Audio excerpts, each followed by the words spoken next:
Assalamu alaikum wa rahmatullah. Welcome to episode 19 of 10-Minute Taraweeh. Of course, we have reached juz number 19. In fact, we will start just before that with Surah Al-Furqan. A'udhu billahi minash shaitanir rajim.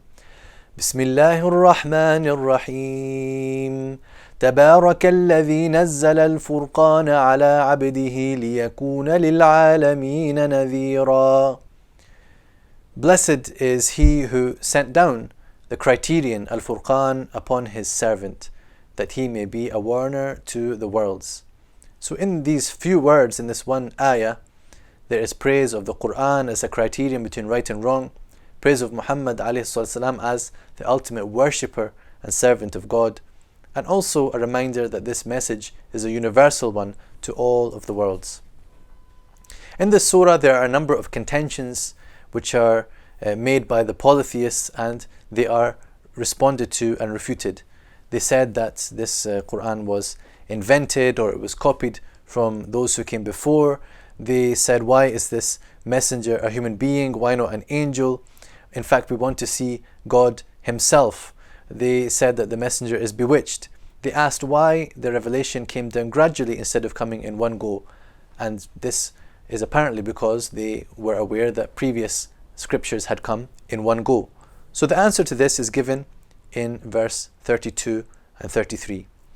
وَقَالَ الَّذِينَ كَفَرُوا لَوْلَا نُزِّلَ عَلَيْهِ الْقُرْآنُ جُمْلَةً وَاحِدَةً كَذَلِكَ لِنُثَبِّتَ بِهِ فُؤَادَكَ وَرَتَّلْنَاهُ تَرْتِيلًا. So the first response is that this gradual method is in order to strengthen the heart of the messenger, as this would be better to build up his strength and his character. And also in the next verse, وَلَا يَأْتُونَكَ بِمَثَلٍ إِلَّا جِئْنَاكَ بِالْحَقِّ وَأَحْسَنَ تَفْسِيرًا. They do not come to you with any example or any question also, but that we bring you the truth and the best explanation. So the Quran was being revealed in response to the events that were taking place. So even though the Quran was complete in one form in the preserved tablet above the heavens, yet when it was coming down, it was coming in parts in response to events on the earth. The following verses affect the emotions by mentioning the disbelieving nations that came before, instilling a certain type of fear in those who were listening that they might have the same outcome. And then after that, it appeals to their reason.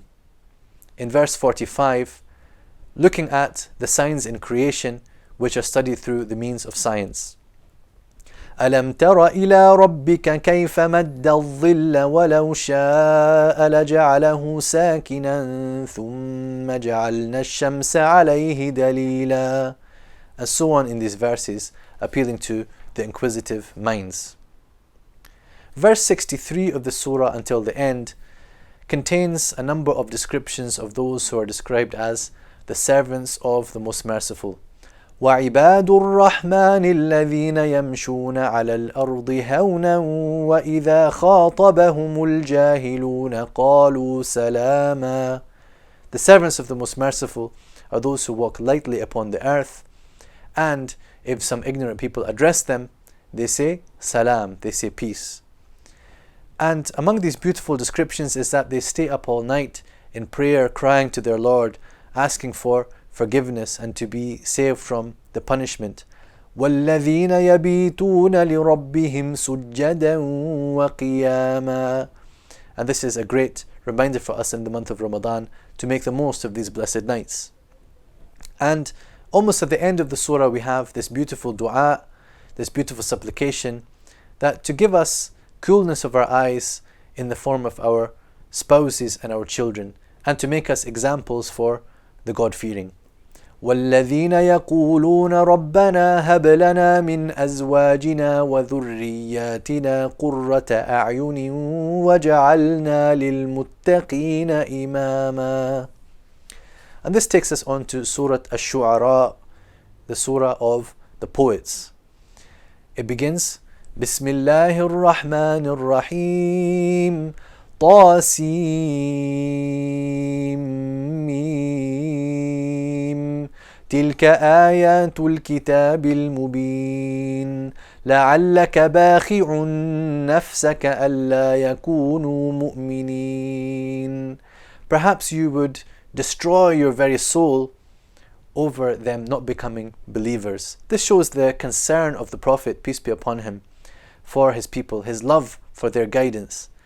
And there are stories mentioned in this surah of a number of the previous prophets, and these are given to the Prophet Muhammad, peace be upon him, as a comfort and also as a warning for those who were hearing these verses of the Quran. The first of these is Musa alayhi salam in verse 22. قال فرعون وما رب العالمين. The Pharaoh responded to his call by saying, "What is this Lord of the worlds that you are speaking of?" It's an insolent question intended to shake Musa and to break his confidence. But how did Musa respond? قال رب السماوات والأرض وما بينهما إن كنتم موقنين. So the Pharaoh proceeded to ask questions to annoy Musa, saying to the people, don't you hear what he's saying? Trying to mock him. And we see this method of da'wah in the example of Musa, full of dignity and purpose, not allowing himself to become sidetracked and frustrated, and not even swerving when the Pharaoh resorted to the threat of violence, when he said to him, قال لئن اتخذت إلها غيري لأجعلنك من المسجونين. If you should take a god beside me, I will make you among those who are imprisoned. And this was always the way of the Pharaoh and the way of all tyrants, to resort to violence when they are not able to convince people that they are upon right. Then we have in verse 77 a beautiful sequence of verses upon the tongue of Ibrahim alayhi salam, how he turned away from those who were worshipping idols and turned himself fully to Allah, the creator of all things. فإنهم عدو لي إلا رب العالمين الذي خلقني فهو يهدين. Who created me and guides me. والذي هو يطعمني ويسقين. And who feeds me and gives me to drink. وإذا مرضت فهو يشفين. But when I become ill, He is the one who cures me. And in the midst of this dua, he asks for Al-Jannah, he asks for paradise. وَجَعَلْنِي مِنْ وَرَثَةِ جَنَّةِ النَّعِيمِ. So no worshipper is above asking for Allah's reward and fleeing from His punishment, even the loftiest of prophets. And he says also that on the Day of Judgment, there will be no benefit for anyone except from having a sound heart. يوم لا ينفع مال ولا بنون إلا من أتى الله بقلب سليم. Then we have the story of Nuh alayhi salam. Later on we have the stories of Lut and Shu'aib alayhim salam.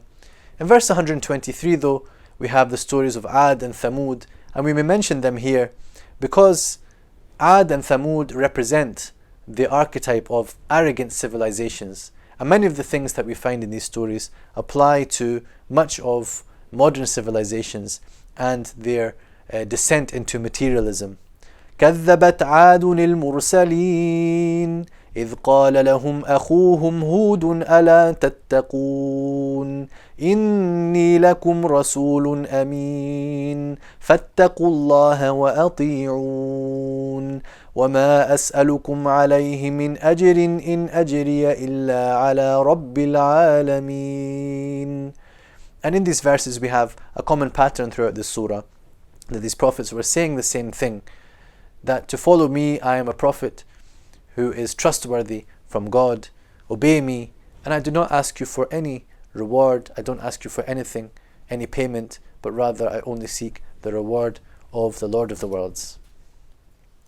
In the end of the surah, we have the mention of the poets after whom the surah is named. وَالشُّعَرَاءُ يَتَّبِعُهُمُ الْغَاوُونَ أَلَمْ تَرَ أَنَّهُمْ فِي كُلِّ وَادٍ يَهِيمُونَ وَأَنَّهُمْ يَقُولُونَ مَا لَا يَفْعَلُونَ. So here the poets are spoken of in a very negative sense. But the exception is given in the final verse. إِلَّا الَّذِينَ آمَنُوا وَعَمِلُوا الصَّالِحَاتِ until the end of the verse, except those who believe and do good deeds. So this actually tells us that poetry, or the poets here, are of two types: those who are blameworthy and those who may be praiseworthy for what they do. And poetry here represents two things. It represents the arts and the creative industries, and it also represents the media, because at that time poetry was an important way of communication. Much of the arts and much of media also is filled with these lies and deception which are blamed in these verses, but there can also be rightly guided media and rightly guided arts through which goodness and virtue and beauty are sought. وآخر دعوانا أن الحمد لله رب العالمين.